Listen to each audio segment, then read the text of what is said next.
여름 병풍에 그려진 그림은 상기슬게 걸린 초승달, 천지무성한 초록풀, 그리고 거지 법사다.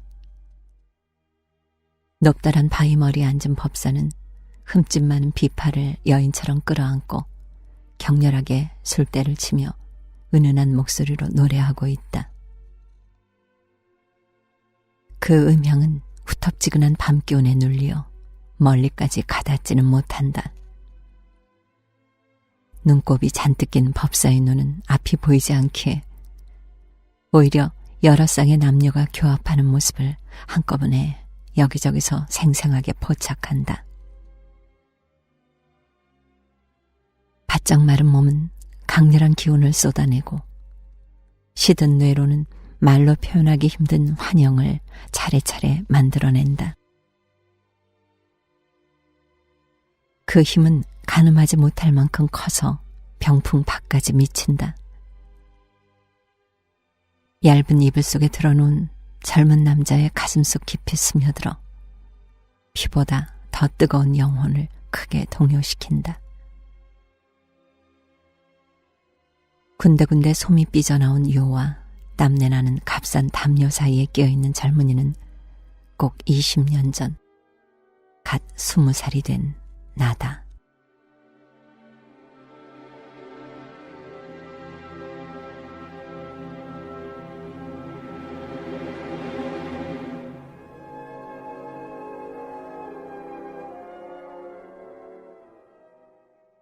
번개구름은 급속히 멀어져 갔다. 무겁고 축축한 8월의 더위만이 남았다.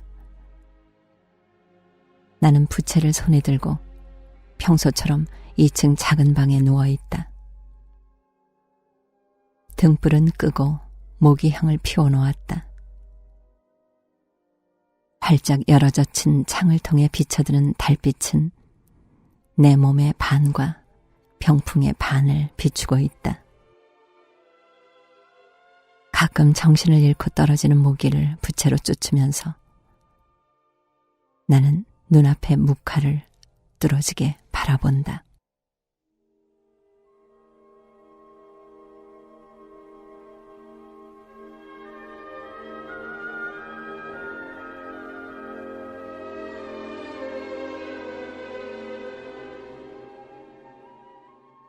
온 마을에 소독약 냄새가 감돈다.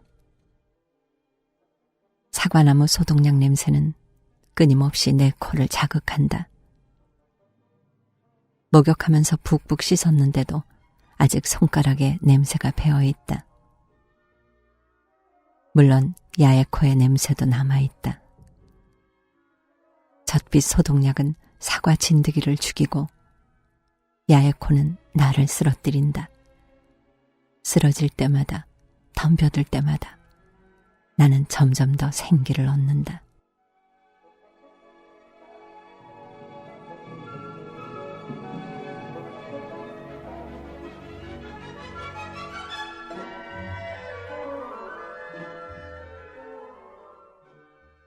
아래층에서 아버지의 신음소리가 들려온다. 통증이 꽤 심한 것 같다. 불편한 다리가 사다리 꼭대기에 닿았을 때 아버지는 바닥에 벌렁 낮아빠져 등과 허리를 심하게 다쳤다. 사다리가 부서진 것이다. 아마도 당분간은 나 혼자 사과나무를 돌봐야 할 것 같다. 어머니는 논밭일만으로도 힘에 부친다.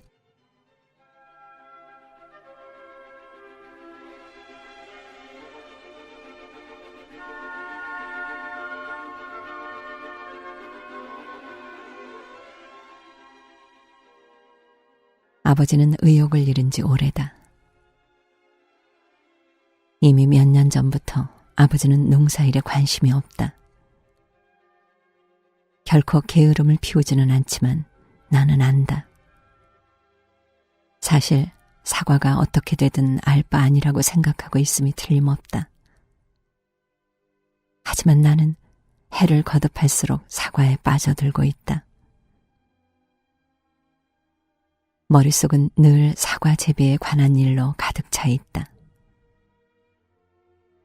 나 자신도 그 이유를 잘 모르겠다.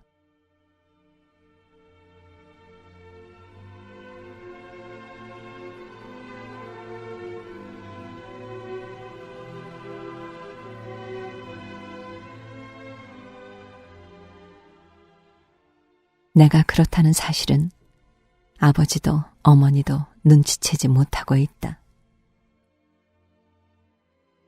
오히려 두 사람은 나를 의심하고 있다. 외아들이 머지않아 부모와 사과를 벌이고 어딘가 먼 도시로 도망쳐서 다시는 돌아오지 않을까봐 두려워하고 있다. 억지는 아니다. 이미 마을에서 그런 식으로 모습을 감춘 젊은이가 8명이다. 이번 여름에도 적게 잡아 한둘은 사라질 것이다.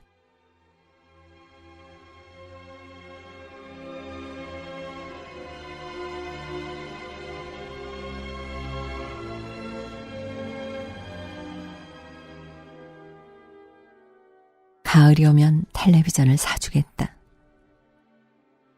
어머니는 매일 아침 내게 그렇게 말했다.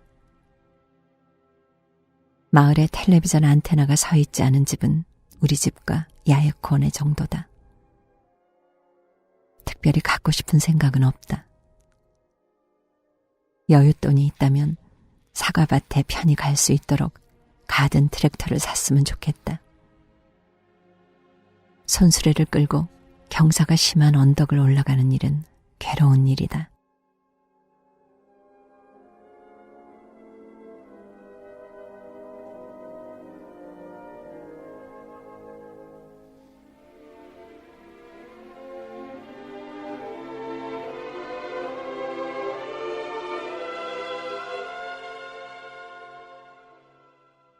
우리 집 살림은 10년 전과 별반 차이가 없다.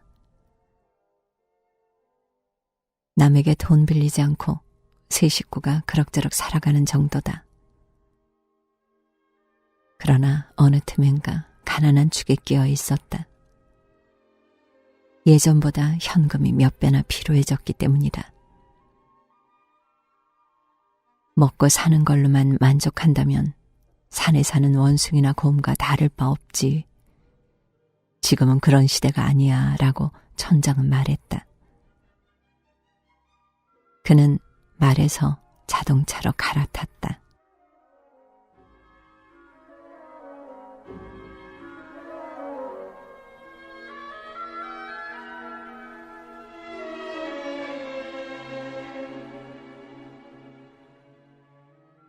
마을 주민 중 많은 사람이 도시에 일하러 나간다. 그들은 아침 첫 버스를 타고 나갔다가 마지막 버스로 돌아온다. 낮에는 아스팔트나 콘크리트를 휘젓고 밤에는 논밭의 흙이나 진흙을 휘젓는다. 그런 생활을 하는 탓에 그들은 늘 녹초 상태였다. 말수가 줄었고 길에서 스쳐도 인사도 제대로 나누지 않는다.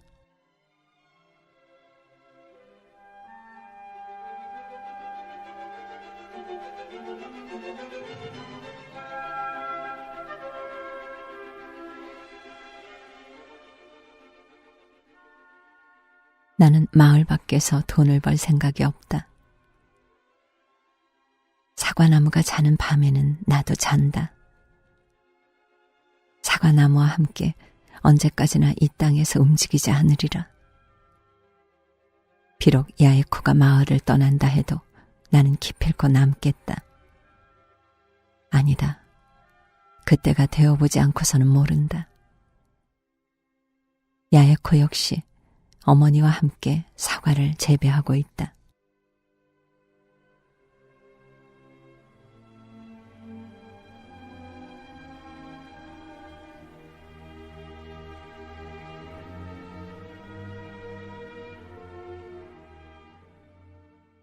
야에콘의 사과는 빼어나게 맛있다. 훔쳐 먹어보았는데 소문보다 훨씬 맛이 좋았다. 내가 재배하는 사과는 모양과 색깔이 좋다 뿐이지 실속이 없다.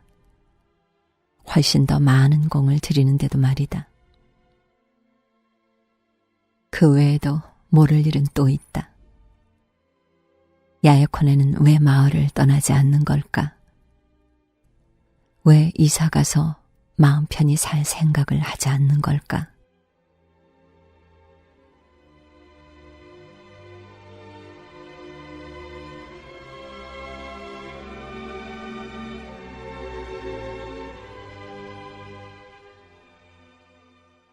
나는 잘 모르겠다.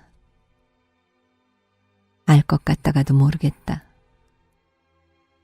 내가 야에코라면 오래전에 마을을 떠났을 것이다. 10년 전 그때 시내에 있는 친척집으로 피신했을 때 나라면 마을로 돌아오지 않았으리라. 곧바로 두 사람은 마을로 돌아왔고 그 길로 서방도구 오두막에 들렀다.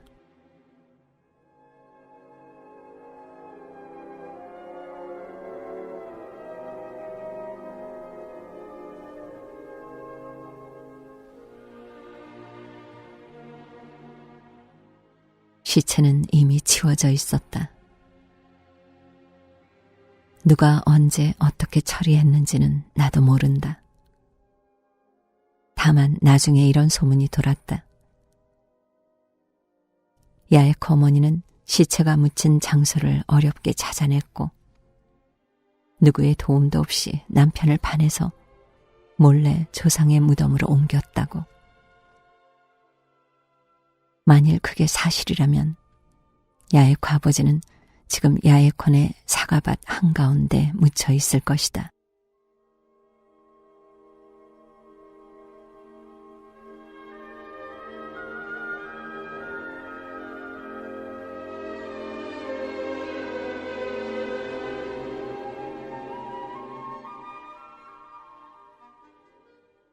나로서는 어찌되었든 상관없는 일이다.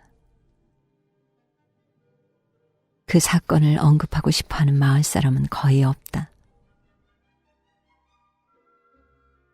야에코와 야에코 어머니 얼굴을 똑바로 쳐다볼 수 있는 사람은 최근 10년 내에 태어난 아이들 뿐이다. 나중에 사람들은 자기가 무슨 일을 저질렀는지 깨달았을지도 모른다. 텔레비전을 통해 세상을 알게 되고 나서야 무엇이 정당하고 무엇이 정당하지 않은지 어느 정도 구별할 수 있었는지도 모른다.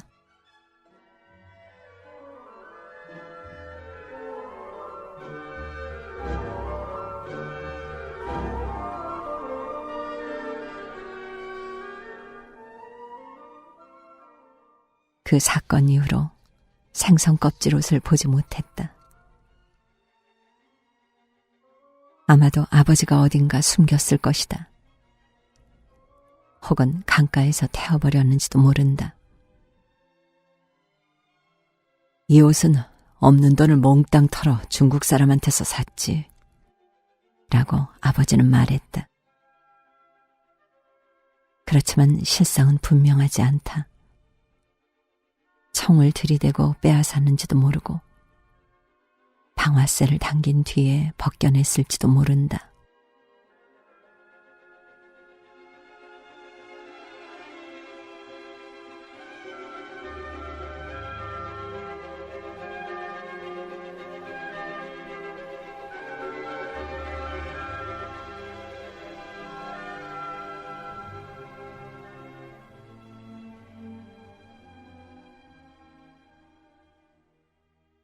조금씩 세상이 보이기 시작했다.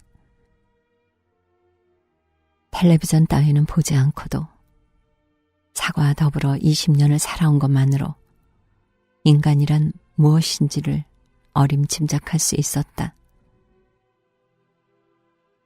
예를 들어 아버지 같은 남자들이 대륙에서 무슨 짓을 저질렀는지 짐작이 간다. 명령 때문에 어쩔 수 없이 그 변명은 거짓말이다. 사람들은 온갖 짓을 다 저지르고도 나중에 입을 싹 닫고 잘 살아간다. 인간이란 그런 동물이다. 이를테면 야외코 아버지 일로 괴로워하는 마을 사람은 한 명도 없다. 그런 것이다.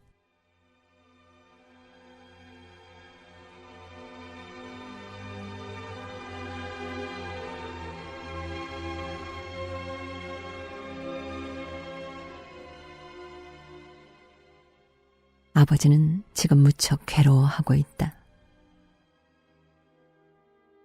심하게 부딪힌 허리와 등에는 커다랗게 푸른 멍이 들었다. 신음소리의 반은 법사 입에서 새어나오고 있다. 법사 또한 괴로워하고 있다. 가까이 두 줄기 맑은 강물 사이 여름풀이 자라난 풀밭 한가운데 껴안고 있는 남녀에게 농락당해 몹시 괴로워하고 있다. 앞이 보이지 않는 법사를 의식할 필요가 없다는 듯 젊고 건강한 남녀는 대담하게 몸을 움직인다. 4개의 팔과 4개의 다리와 2개의 혀와 한 쌍의 성기가 얽혀 실로 복잡하게 끊임없이 변화한다. 남자는 몇 번이고 어때라고 묻고 여자는 그때마다 흐물흐물 녹아내리는 콧소리로 좋아라고 대답한다. 두 사람은 땀에 흠뻑 젖어 있다.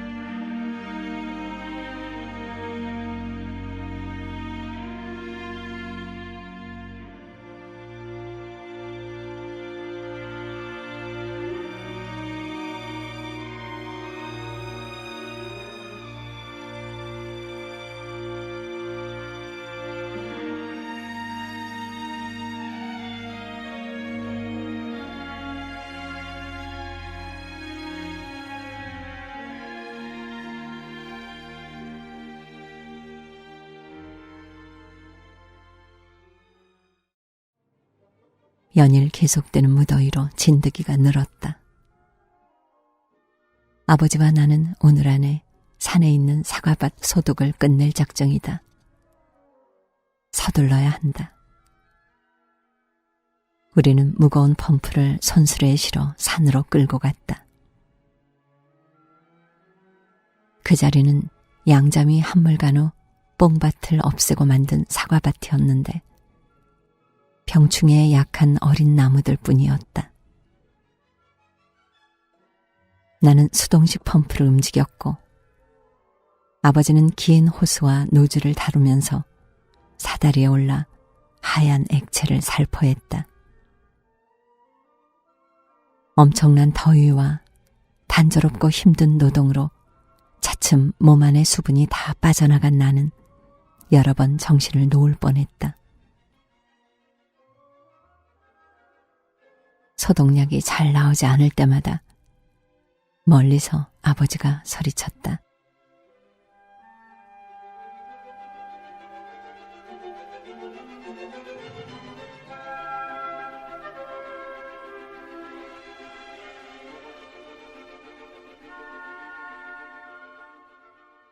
여자 목소리가 들린다. 나는 조금 쉬면서 물을 마시는 게 좋겠다고 생각한다. 아버지가 저쪽에서 무슨 일 있는 거냐라고 소리친다. 정신을 차리고 양손을 앞뒤로 움직이기 시작한다. 다시 등 뒤에서 여자 목소리가 들려온다. 나는 뒤돌아본다. 그곳에 야에코가 있다.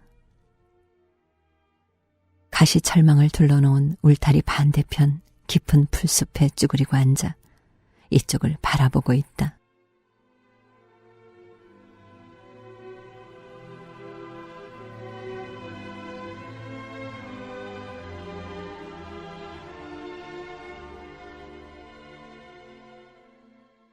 나는 얼굴을 찡그려 보인다. 그리고 재빨리 울타리로 다가가 손가락으로 아버지가 있는 쪽을 가리킨다. 우리가 만나는 시간은 한밤중으로 정해져 있다. 야에코는 어쩐 일인지 바로 돌아가지 않고 립스틱을 칠한 입술에 묘한 웃음을 띠면서 나를 바라본다. 어찌 된 거냐? 안 나오잖아. 아버지가 악을 쓴다. 나는 서둘러 펌프가 있는 곳으로 돌아간다. 그런데도 야에코는 그 자리에서 움직이지 않는다.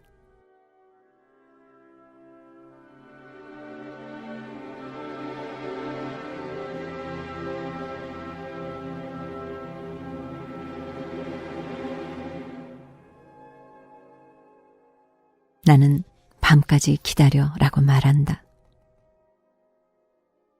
야에코는 블라우스 단추를 모두 끌으며 씩 웃더니 가슴을 활짝 열어 보인다.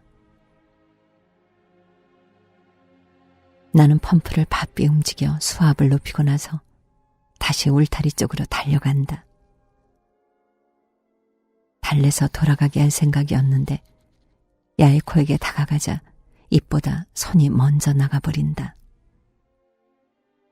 그렇다고 때린 것은 아니다.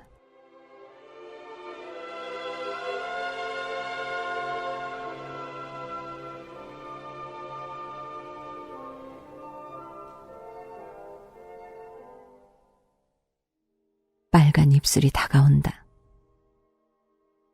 아버지가 멈췄잖아 라고 소리친다. 나는 또 펌프에 매달려 밀고 당기기를 되풀이한다. 야에코는 똑같은 모습으로 똑같은 장소에 다시 쭈그리고 앉는다. 나는 손가락으로 아버지 쪽을 가리키며 세차게 머리를 흔들어 보인다. 지금은 만나지 못한다고 이해시키려 한다. 그러나 야에코는 돌아가지 않는다.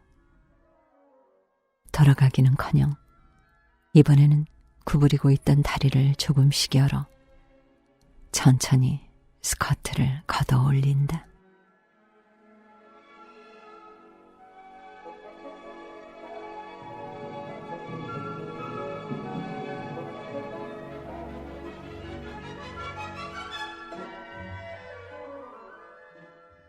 갖가지 음향이 마을을 채우고 있다. 강물 소리, 세 종류 개구리의 대합창, 아버지가 내는 짐승 같은 신음소리.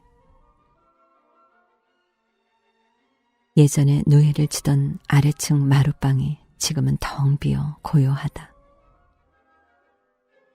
하지만 그곳에는 이 집에서 태어나고 죽은 사람들의 보이지 않는 기척이 넘실거린다. 언젠가는 아버지도 어머니도 그에 포함되리라. 나는 다르다. 나와 백구는 최후에 병풍 속으로 들어갈 것이다.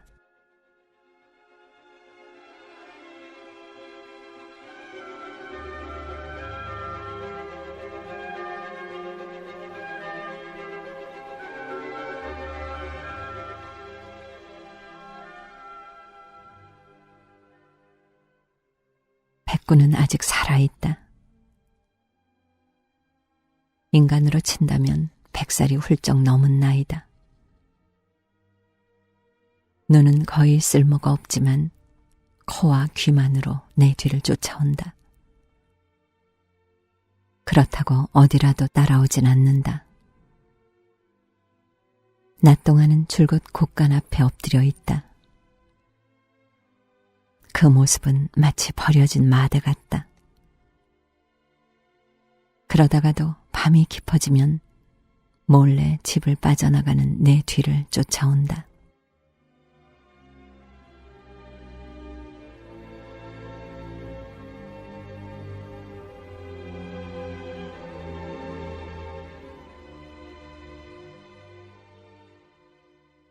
백구는 내가 매일 밤 누구를 만나는지 알고 있다.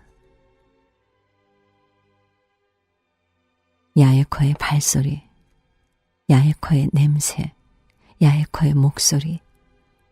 백구는 나보다 훨씬 잘 안다. 우리는 매일 장소를 바꿔가며 만난다. 사람들 눈에 띄지 않는다면야 어디든 상관없다. 시원한 다리 밑, 지금은 사용하지 않는 순막, 근처 잡목숲, 안전하다는 점에서는 더할 나위 없이 좋은 큰 바위 틈새, 사과나무 아래서는 아직 한 번도 만나지 않았지만 언젠가는 거기서도 만날 생각이다.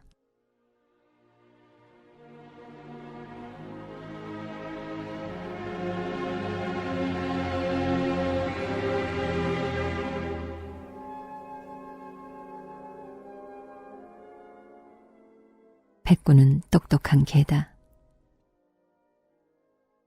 우리가 껴안고 있는 동안 조금 떨어진 곳에서 주위를 살피고 있다.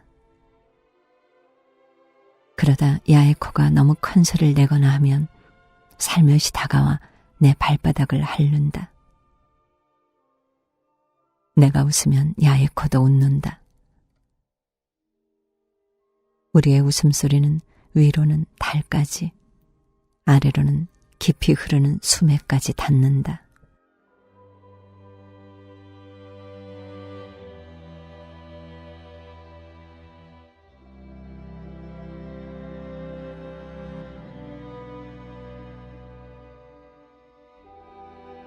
마을 지하수는 뜨겁다. 그렇다고 온천수는 아니다. 백구나 야에코는 어떨지 모르지만 나는 항상 그 물을 감지하고 사과나무처럼 끊임없이 빨아들이며 살고 있다. 내 몸에서 여과되고 농축된 물은 야에코 몸으로 옮겨가 그녀의 나날을 지탱하는 힘이 되었으리라. 그렇게 생각하고 싶다. 그렇게 생각해야만 한다.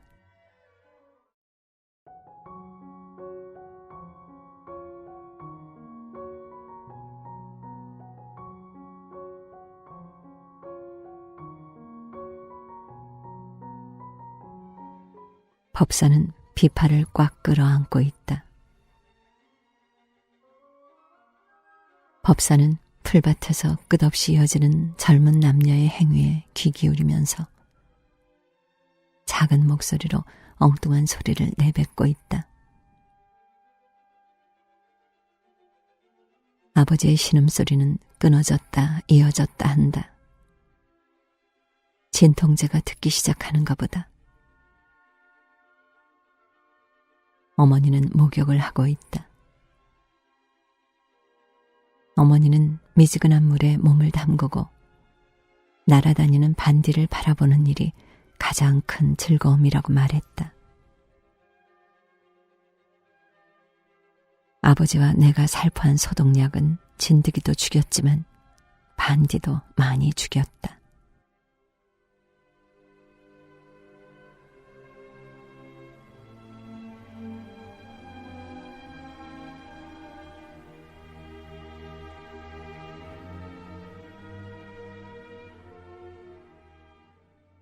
어머니의 진정한 즐거움은 바로 나다. 어머니는 내 결혼에 너무 큰 기대를 걸고 있다. 내심 내 결혼을 이용해 가난한 삶으로부터 벗어나겠다는 속셈이다. 너무 허황되고 분수에 넘친 소망이다. 예를 들어 천장집 같은 곳에서 내 결혼 상대를 찾으려고 한다. 뒤에서 비웃는 줄도 모르고 먼 친척에게까지 부탁하고 있다. 어머니는 말한다. 몇 번이고 되풀이해서 말한다. 싸게 팔지 않겠어 라고.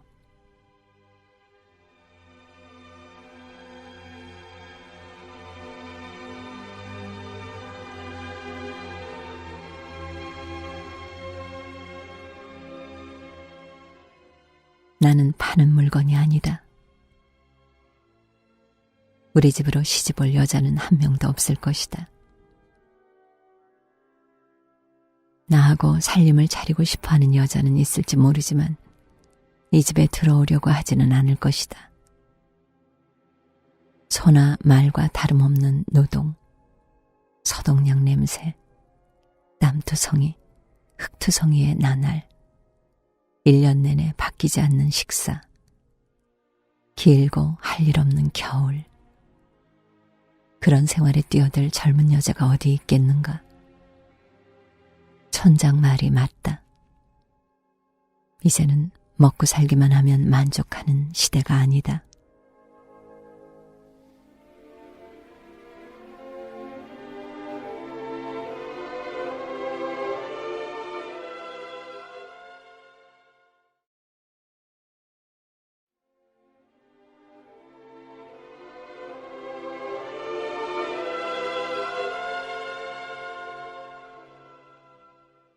나와 야에코는 결혼하지 못한다. 이 마을에 사는 한 불가능하다. 우리는 둘 다 그 사실을 잘 알고 있다. 잘 알고 있기에 말을 꺼내지 않는다. 만나자마자 바로 끌어안고 나서 할 일이 없어지면 헤어진다. 그뿐이다. 정신을 차려보면 병풍 앞에 깔아놓은 이불 속에 시체처럼 축 늘어져 누워있다. 그 일을 되풀이하면서 하루하루가 눈 깜짝할 사이에 흘러갔다.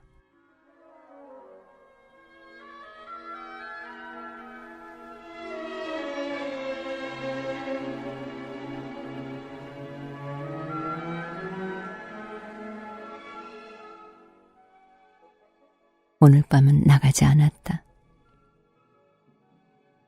대낮에 야에코를 만난 건 오늘이 처음이다.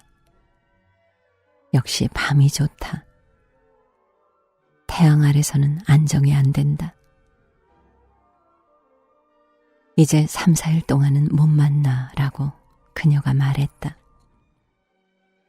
매달 그렇게 말한다. 나는 언제나처럼 그저 기다린다. 기다렸다가 나는 새로운 야에코를 힘껏 끌어안는다. 그녀는 매달 새로 태어난다.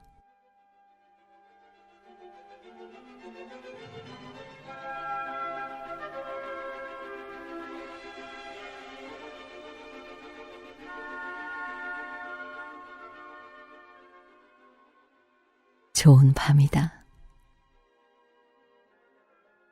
이런 밤에는 끔찍할 정도로 많은 하루살이가 날고 있어서 대교 가로등 아래는 눈을 뜨지 못할 정도다.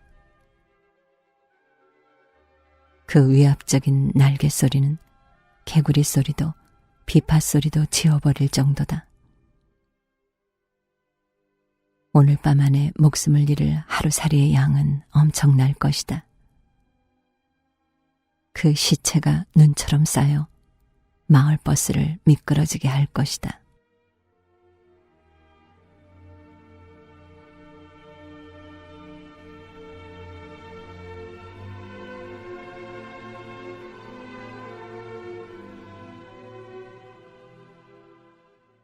버스는 50m 아래로 굴러떨어진다.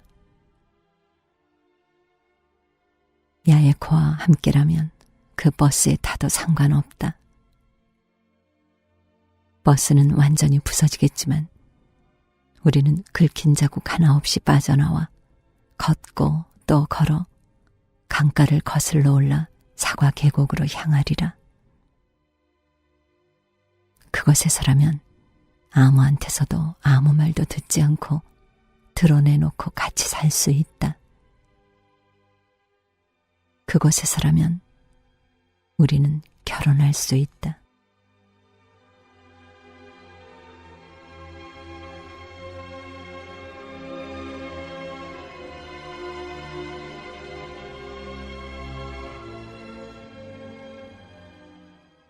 야에코는 거의 알몸이다.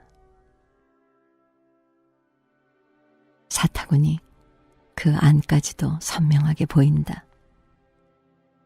나는 몹시 혼란스러웠다.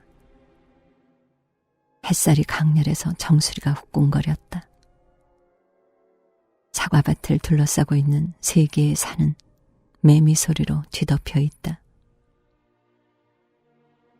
야에코를 돌려보내려 하지만 쉽지 않다. 무슨 수를 써야 한다.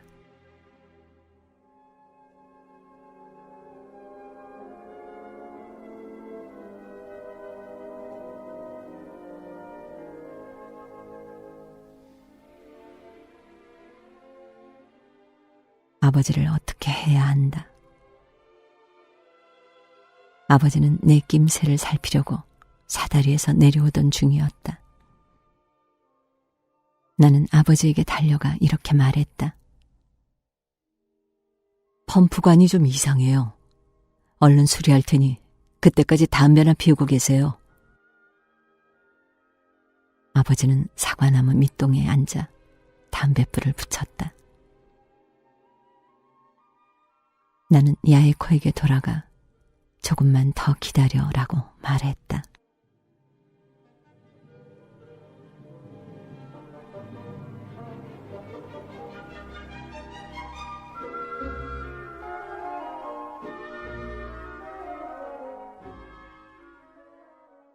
생각해 보았다. 무언가 좋은 수가 있을 것이다. 아버지가 펌프를 팽겨치고 울타리를 넘어 야에코를 데리고 산속으로 모습을 감추는 방법도 있다. 혹은 야에코를 울타리 안으로 끌어들여 가장 끝에 서 있는 사과나무 아래에 쓰러뜨리는 그런 방법도 있다. 담배를 다 피운 아버지가 어찌 됐냐라고 큰 소리로 물어왔다.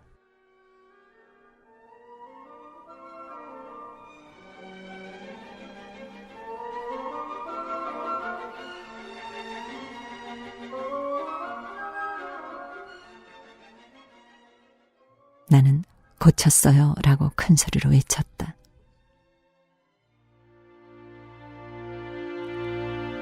나는 작업용 접이 사다리를 살짝 손본 후에 긴 자루가 달린 노즐을 아버지에게 건넸다. 펌프 쪽을 향해 걸음을 떼기 시작했을 때 등 뒤에서 기분 나쁜 소리가 들려왔고 아버지가 묘한 소리를 냈다. 나는 곧바로 뒤돌아보지는 않았다. 나는 천천히 그쪽으로 목을 돌렸다. 울림새가 빠진 사다리는 납작하게 짜부러져 있었다. 벌렁 낮아빠진 아버지의 눈에는 흰자의 뿐이었다.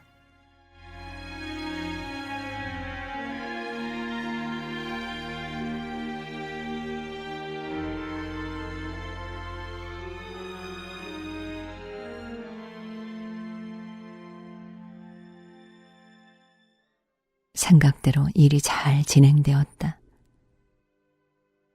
그렇게 잘 되리라고는 생각도 못했다. 아버지는 입을 뻐끔거리다가 갑자기 조용해지더니 나중에는 전혀 몸을 움직이지 못했다. 그렇다고 죽은 건 아니다. 만약 죽었다 해도 나는 역시 같은 일을 저질렀을 것이다. 나는 아버지를 시원한 곳으로 옮겨 잠시 상태를 살펴보고 나서 야에코를 향해 젠걸음으로 달려갔다.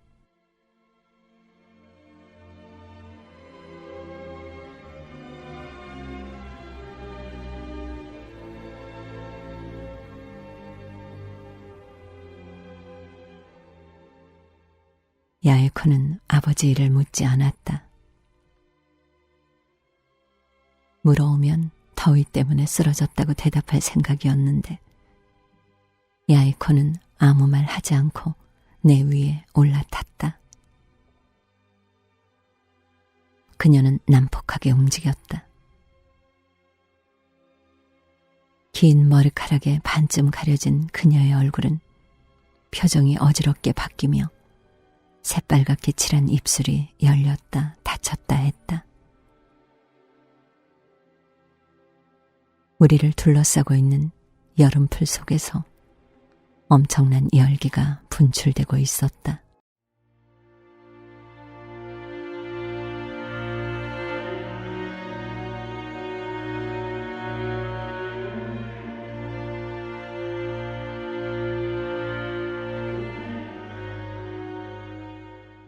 야에코 위로 폭염이 소용돌이 쳤다.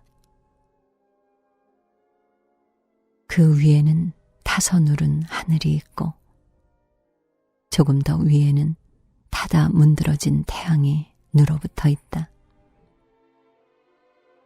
이 산 저 산에서 요란한 뻐꾸기 울음소리가 들리고 폭풍우 같은 매미 소리는 나를 옴짝달싹 못하게 했다. 괴성을 지르던 야에코가 벌채된 나무처럼 무너지며 내 위를 덮쳤다.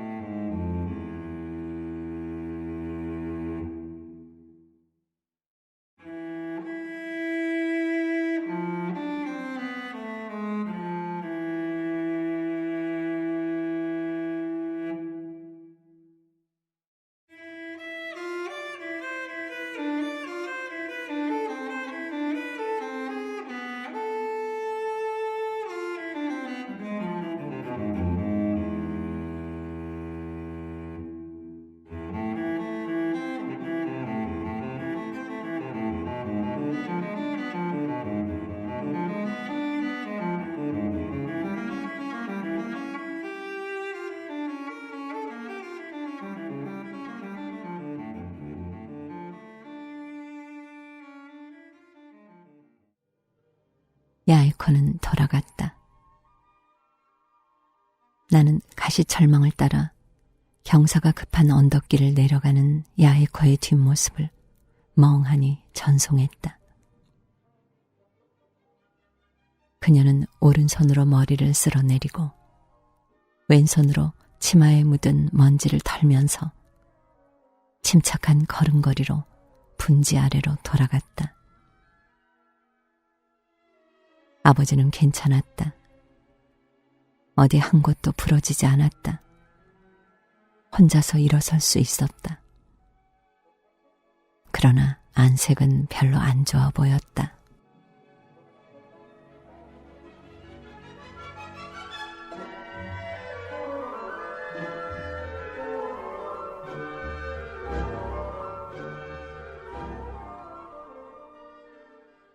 나는 아버지를 손수레에 태웠다. 일단 집으로 돌아가자고 했다.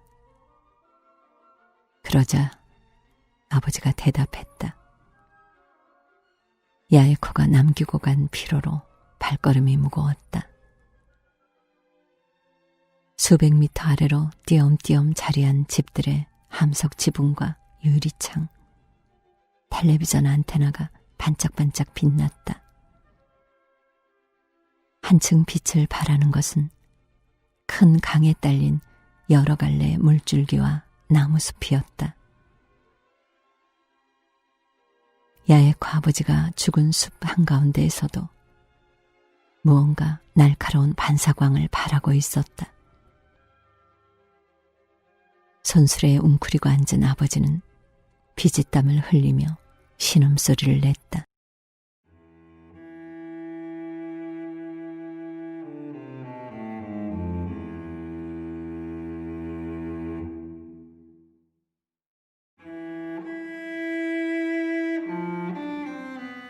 나는 콧노래를 불렀다.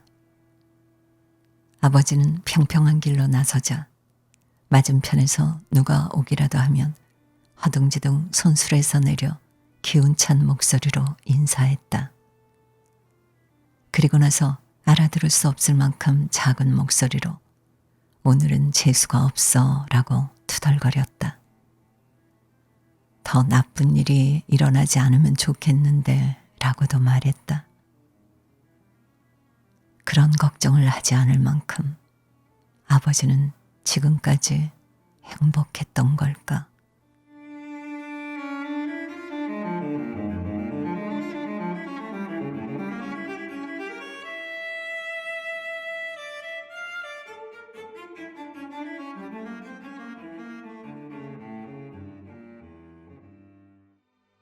나는 지금 분명히 행복하다.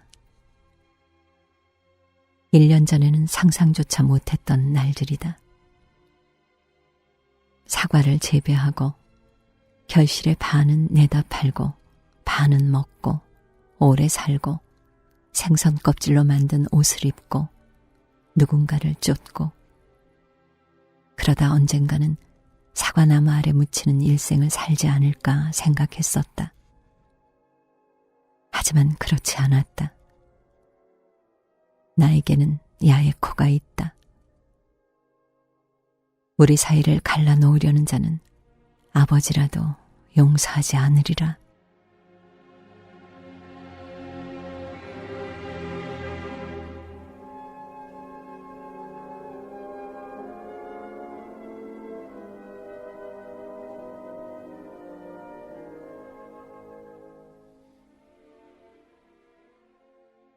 야에코를 위해서라면 무슨 일이라도 할 작정이다. 그럴 각오가 되어 있다. 만일 야에코가 원한다면 촌장집 곡간을 터는 일도 마다하지 않겠다. 그러다 쫓긴다 할지라도 끝까지 도망칠 자신이 있다. 만에 하나 잡힌다 하더라도 야에코 아버지와 같은 꼴은 당하지 않으리라.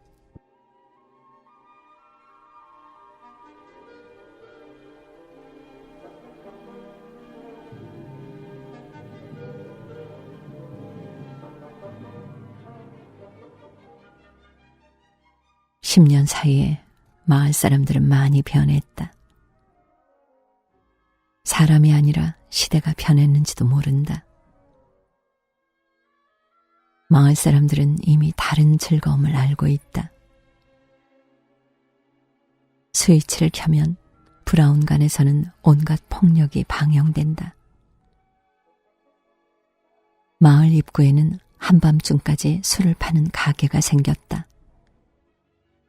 술집의 실제 경영주는 촌장이라고 했다. 촌장도 타락했다. 이제 그의 집 곳간에는 일부러 벽을 깨고 훔칠 만한 물건이 하나도 남아있지 않다.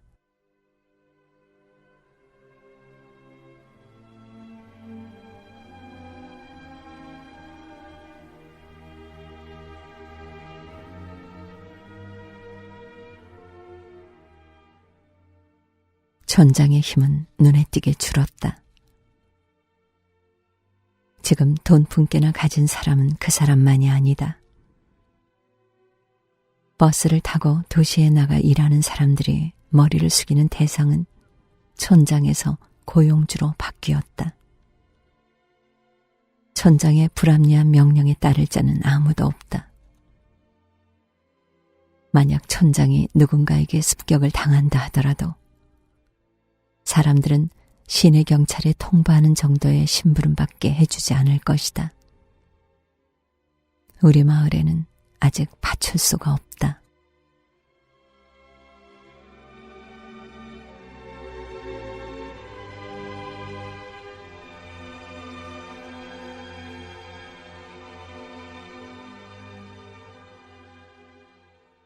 날카로운 비명소리가 들린다.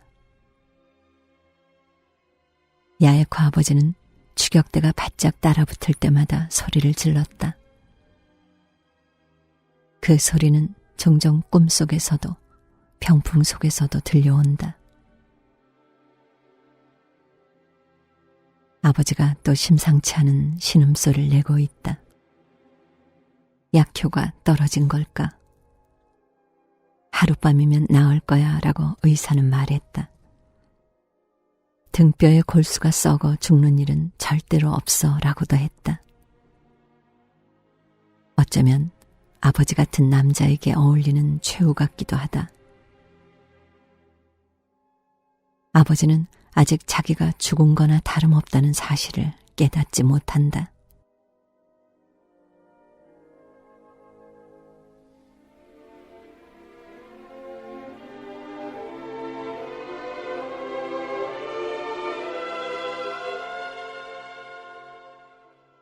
야에코가 나를 발견했다. 그 순간 등을 돌린다.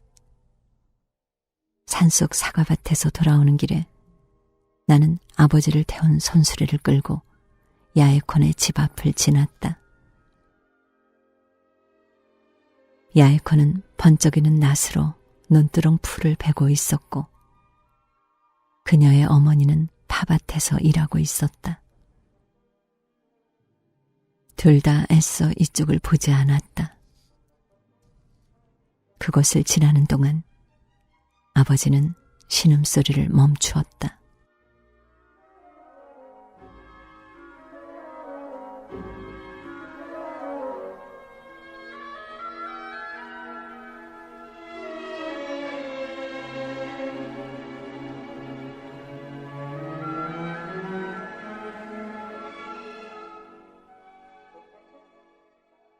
아버지는 손수레 위에서 고개를 푹 숙이고 있다.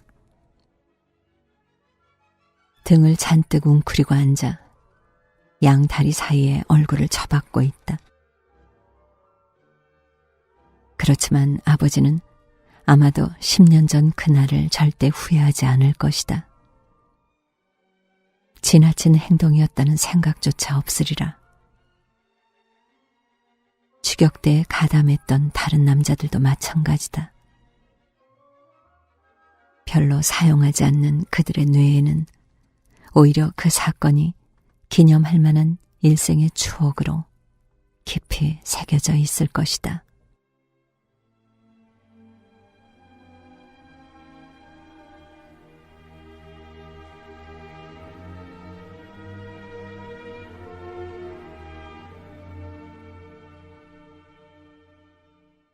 내 가슴 속에도 깊이 새겨져 있다. 야에코도 잊지 않을 것이다. 그러나 언제까지고 기억만 할 뿐, 다만 그뿐일지도 모른다.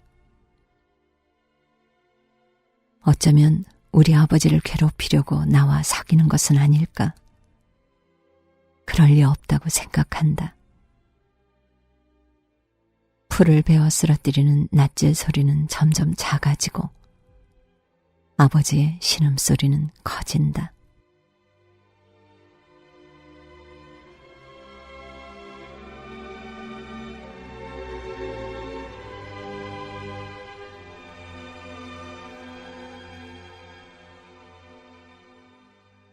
나는 땀에 흠뻑 젖어 손수레를 끈다.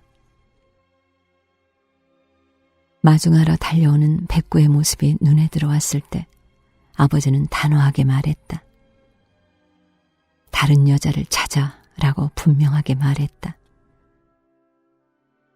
나는 대답하지 않고 달려온 백구에게 말을 걸었다. 그러자 아버지는 다시 말했다. 이제 그 여자와 만나는 짓은 그만둬. 나는 못 들은 척하며 아버지를 업고 집 안으로 들어가 마룻바닥에 쿵 하고 내던졌다. 그걸 본 어머니가 놀라서 소리 질렀다.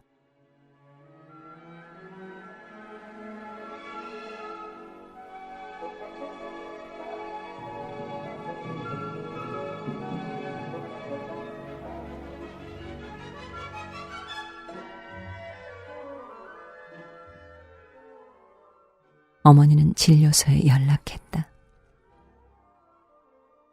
한참 후에 온 늙어빠진 의사는 혀가 제대로 돌지 않을 정도로 취해 있었다. 그는 아버지의 등과 허리를 엄지손가락으로 꾹꾹 눌러본 다음 허풍스럽기는 이라든가 농사꾼 주제라고 중얼거리며 진통제만 던져놓고는 곧바로 돌아갔다.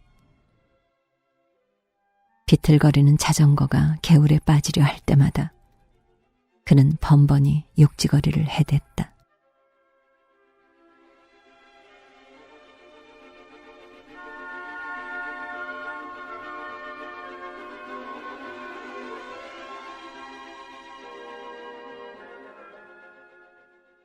목욕탕에서 아버지가 비명을 질러댔다. 어머니가 아버지를 목욕시키는 동안 나는 조금 이른 저녁을 먹었다. 날달걀을 얹은 사발밥에 뜨거운 된장국을 부어 장아찌 반찬으로 3그릇을 먹어치우고 보리차를 꿀꺽꿀꺽 마시고는 벌러덩 드러누워 허풍스럽기는 이라든가 농사꾼 주제라고 중얼거려 보았다. 야에코와의 관계는 내 문제다. 아버지가 이러쿵저러쿵 나설 일이 아니다.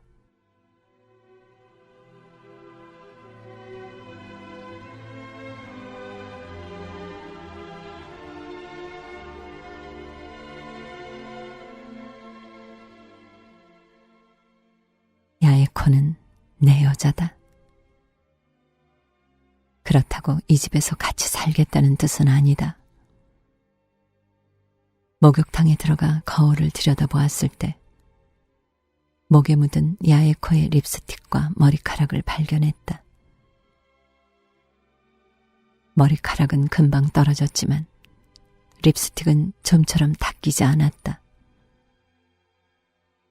목욕물에 몸을 푹 담그고서 의미도 없는 말을 마구 짓거려댔다. 무턱대고 화가 났다. 소리를 실컷 지른 다음에야 이런 걱정을 했다.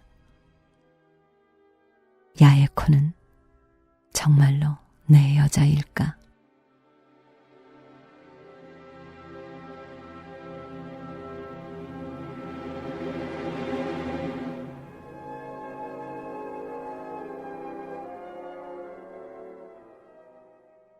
법사는 지금 강에서 헤엄치고 있다. 허리께에는 다박상이 있고 푸른 멍이 넓게 퍼져 있다. 그는 바위에 부딪히지 않도록 아주 조심스럽게 손발을 움직이면서 무슨 말인지 중얼거리고 있다. 야에코를 나쁘게 말하고 있으리라. 한 남자로 만족할 여자가 아니야. 지아비 피를 이어받았으니 언젠가는 틀림없이 못된 짓을 할 여자야. 남자를 파멸시킬 여자라고. 당장 연락을 끊어라.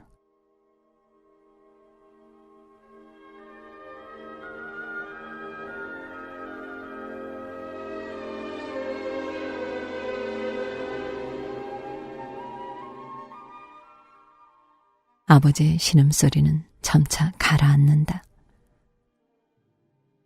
그에 따라 법사의 말수도 줄어든다. 헤엄에 지친 그는 기슬글 기어올라 풀 위에 드러눕는다. 목욕을 마친 어머니는 부엌에서 가린털을 개걸스럽게 먹고 있다. 어머니는 아직 나와 야에코의 관계를 모른다. 아는 날에는 그냥 넘어가지 않을 것이다. 난리 날 게 뻔하다. 아버지는 어머니에게 아무 말도 하지 않았다. 하지만 언젠가 어머니 귀에도 들어가겠지. 작은 마을이니까.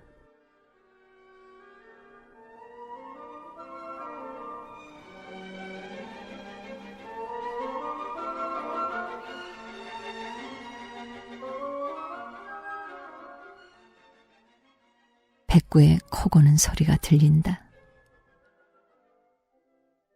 그것은 개답지 않은 아기처럼 무방비 상태의 깊은 잠이다.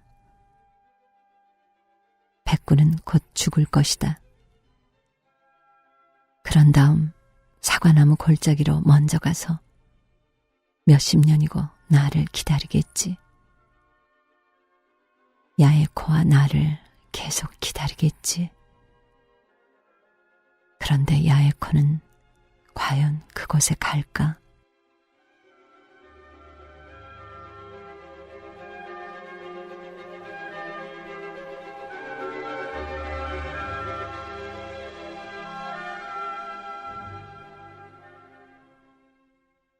내 등을 비추는 달빛을 느낀다. 우리 마을 하늘에도 병풍에 그려진 것과 똑같은 달이 떠 있다.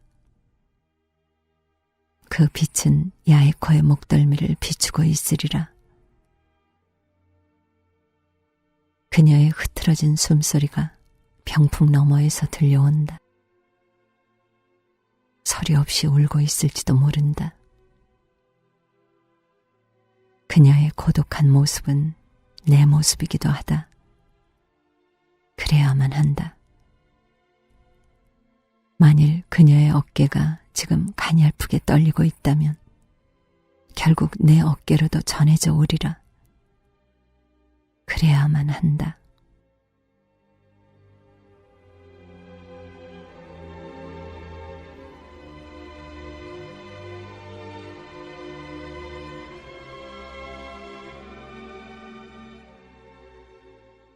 어느새 법사의 옷차림이 바뀌었다. 법사가 걸친 옷은 누더기가 아니라 생선 껍질로 만든 멋진 옷이다. 그 옷은 달빛을 받아 아름다운 광채를 내고 있다. 아버지가 입었을 때처럼 법사에게도 잘 어울린다. 그러나 나는 병풍 속에서 불어오는 비릿한 바람을 느끼고 나도 모르게 고개를 돌린다.